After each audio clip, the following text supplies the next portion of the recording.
Good morning, Guardians. The Hijabi Gamer here, and it is Friday. And what an amazingly fast week it has been.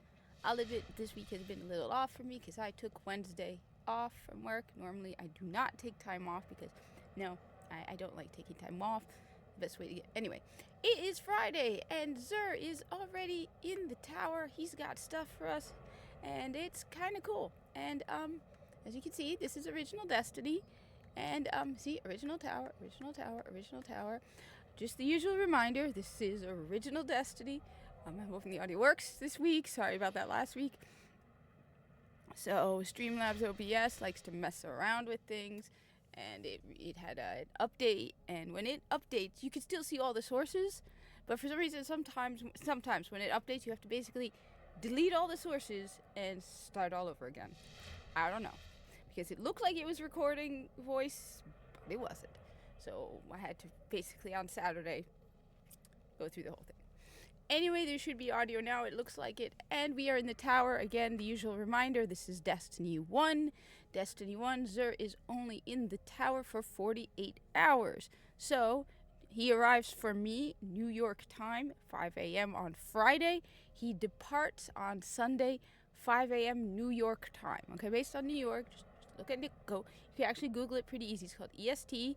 Just put in like 5 a.m. EST and then put your time zone. It'll tell you. But basically, you have 48 hours, okay? Less than 48 hours. It's about 5:30 here in the world of New York time. There's a secret state we do not discuss that I live in.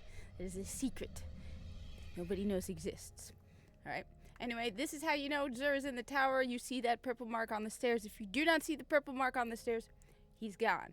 Or if it's during the time when he should be there, it might be he's in the reef. Okay? Anyway, he's in an interesting location. I have not seen him in here in a while. We're heading to the left towards the speaker. Ooh. I'm surprised they haven't replaced the speaker. I mean, come on. And he is right over here in front of the big round door. Which was cool to go into when I missed the Red War campaign as much as it had its issues. It was cool going in there and seeing what was beyond that door. Now we can't do that anymore, which kind of sucks. I am also actually wearing a Halo shirt. Ironic. Cool. Bungie, Halo. Alright, what does he got? Let's see what he's got. He's got some okay stuff. So first off, he's got one of the most important guns in the game, which I hear they are bringing to Destiny 2. Yes, Red Death. I have been told by a reliable source, not from Bungie, that apparently Red Death is going to be like the first part of the season pass. So it's not this week, the following week, where you will be getting Red Death, which Red Death is a great weapon. You do not have Red Death. If you do not have Red Death, ignore everything else available this week and pick up Red Death first and foremost. Okay, you need Red Death. Excuse me. So Red Death. What makes Red Death so wonderful? Oh, when you're getting the ornament Steel Witch, which I like Steel Witch, but I think that's the one I like. Anyway, Red Death. So this is Steel Witch. Just the cooler looking ornament. So cool. Maybe I should make a video. Let me know in the comments below how to get the silver dust for it. I mean, I have almost 250 silver dust. All right, maybe I'll make a video about that. Anyway, what makes Red Death so great? Why you absolutely need Red Death? It's the perk Red Death. Each kill heals you and speeds up reloads. Okay, the ornament is cool, but the fact that each kill heals you and speeds up reloads. The main thing is every time you kill something, you get health. So this is great, for example, when you have exposure, because exposure is when your shields are extended and stronger shields, but your health does not regenerate. So that mod usually comes up in, say, Nightfalls, Challenge of the Elders. It'll randomly come up. It's called exposure. This is one of the greatest things to use when you have two-phase exposure. Your health, every kill then brings back health, so you don't have to worry about the fact that your health does not regenerate. That's why Red Death is great. In addition, if you're like having difficulty doing something, Red Death is great because, again, it just keeps healing you. Every kill you get keeps healing you. So that's why Red Death is great. That's why I highly recommend it. If you don't have it, you need it.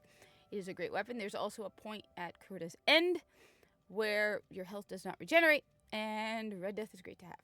So, as I said, this is basically a staple for me. I am constantly always carrying Red Death. There's a bunch of weapons I always carry with me.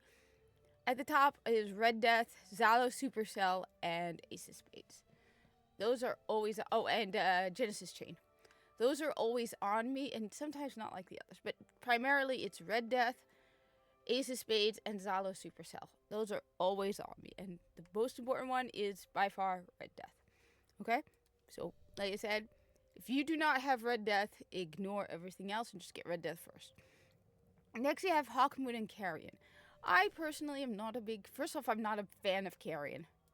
Absolutely, I do not like Carrion. I think Moonglow is the nicer ornament. I know some people like this whole bloody, dirty weapon aesthetic.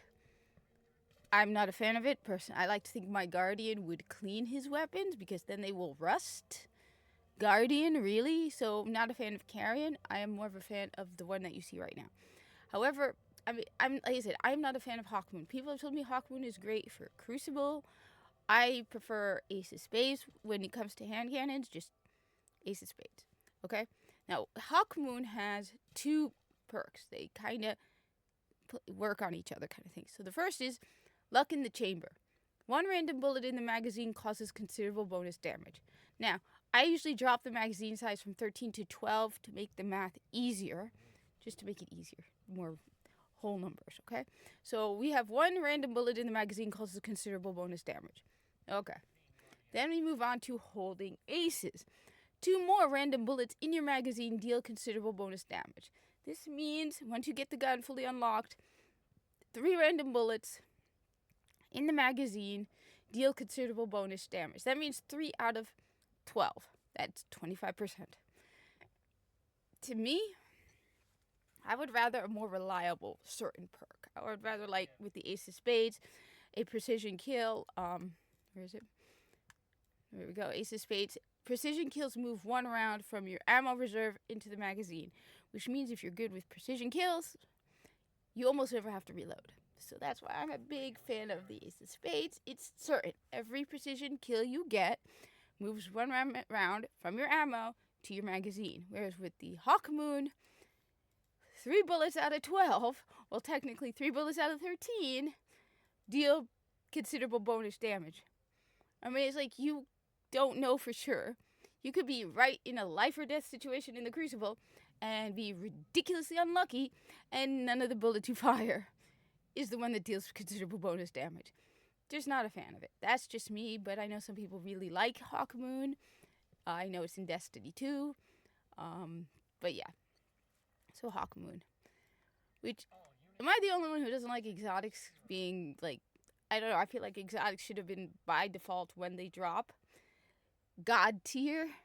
So to tell me now that I gotta run exotic missions to get, like, multiple versions of exotics or unlock perks for exotics in Destiny 2 is like, isn't the whole point of an exotic to be, like, the ultimate God tier? And I get it, people have different versions of God tier, but I just thought, make it the ultimate. It was supposed to be the ultimate perfect weapon. And now it's like, oh, well, you could get a garbage one or something. I don't know. Anyway, that aside, okay. Next, we have the Plan C. I will be honest, I barely use the Plan C. Okay? I can't, all I know is it's a fusion rifle. That's about it. I can't remember anything else about the Plan C. This weapon has bonus accuracy while firing from the hip. So its main perk is, of course, Plan C. Charge and equip times are very short, immediately after weapon swap. Okay, that's trash. Yeah, that sucks. Okay, that's why I haven't heard of Plan C and forgotten about it. I do have Plan C, I just completely forgot about it. So it's great hip fire, and charge and equip times are very short immediately after weapon swap. So it basically doesn't do anything. Yeah, I'm not going to waste an exotic spot for that. Let me know in the comments below if you have any particular feeling towards Plan C. Personally, I'm kind of disappointed. I had completely forgotten about this one. I know I have it. I know it's in my vault, absolutely. But I don't even think it's fully unlocked. So comment down below if I'm being stupid about Plan C. But I'm not a big fan of such a mediocre perk. Okay? Okay. Next, we got helmets this week. So every single one of these helmets looks like it passes the Corpus test. Which, as you know, the Corpus test is basically, is your helmet bigger and bulkier than the Corpus helmet. The Corpus helmet is the maximum, like,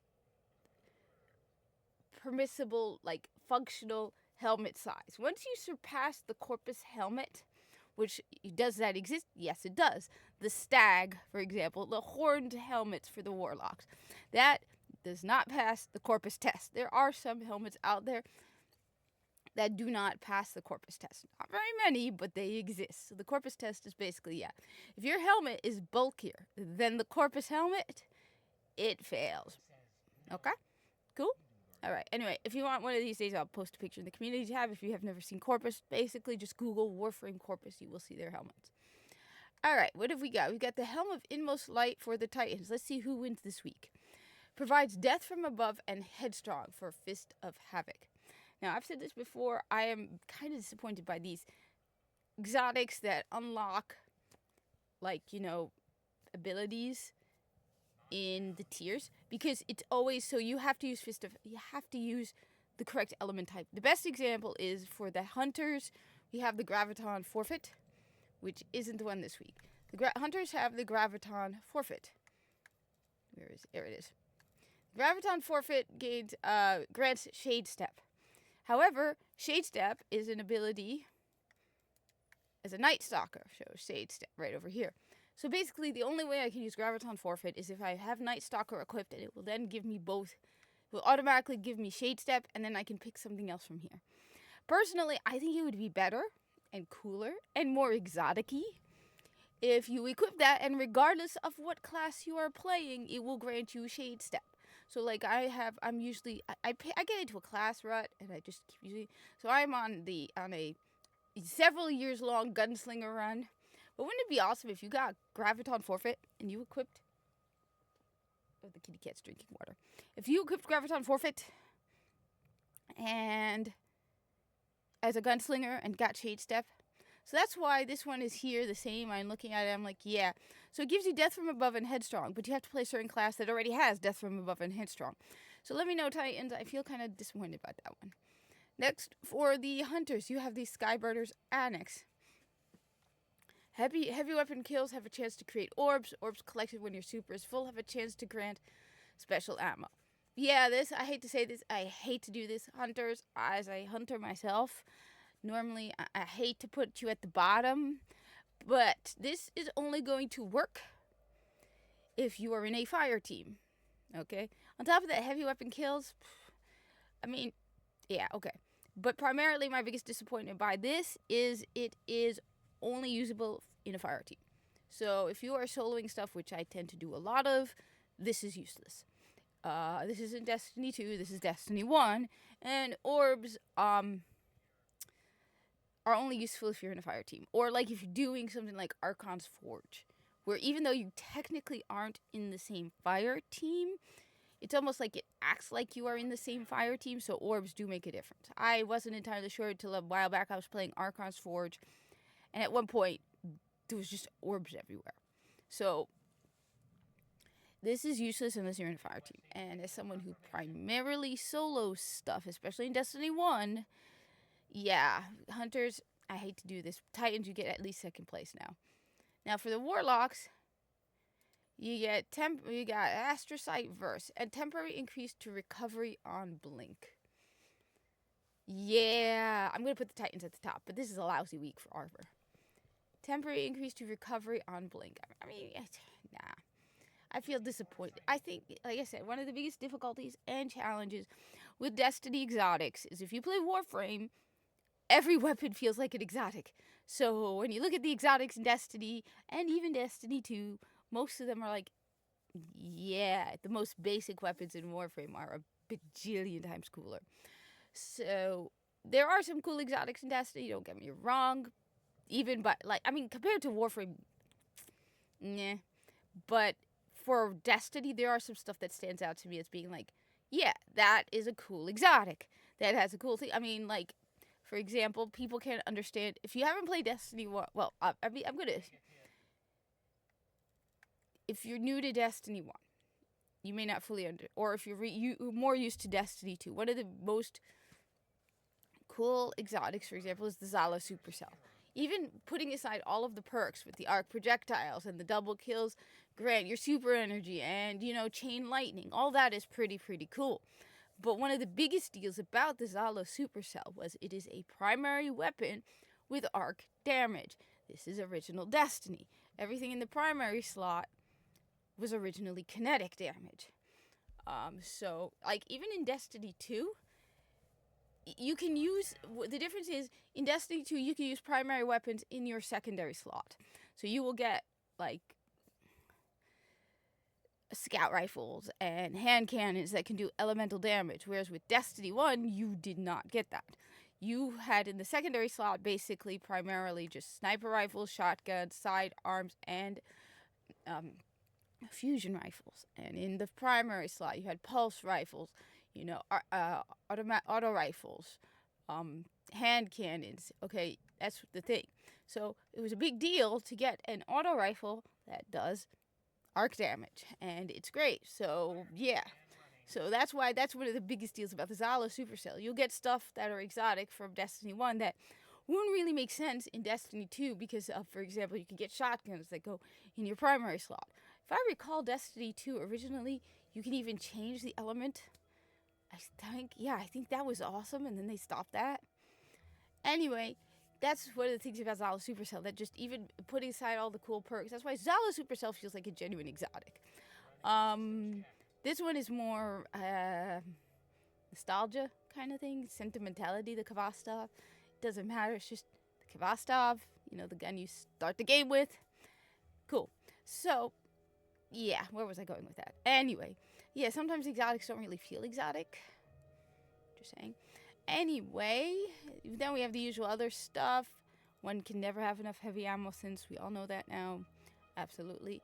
I've been actually on a Destiny 2 cram fest. I'm up to like level 70 on my season pass. My goal is to get to level 100, hopefully before Saturday, but probably not at least midday Saturday, but no later than late Saturday, because Sunday I've been promised by Lone Hawk he will take me through dungeons.